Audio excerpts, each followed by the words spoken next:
بسم الله الرحمن الرحيم. قابل القدر والاحترام معزز السامعين،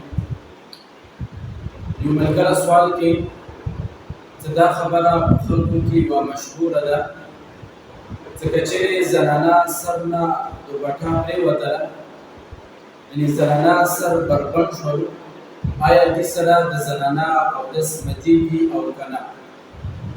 الجواب وبالله التوفیق.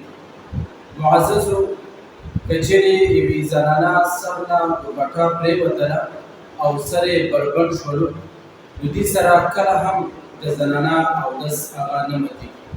زما عزتمندو، زنانه چراندام یعنې اودس کوي، نو په دغه اودسه کې هم زنانه کله د سر مسحه کوي، نو سر نه دوپټه ویجدوي.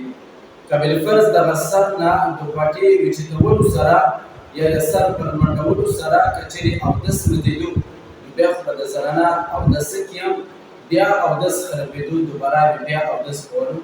زما عزتمندو، دا خبره هېڅ حقیقت نه لري، دا هسې خلکو کې یو وهم هغه جوړ شوی ده، لیکن د زنانه سر نه دوپټې غورځېدو سره د زنانه اودس هغه نه خرابېږي. والسلام علیکم ورحمة الله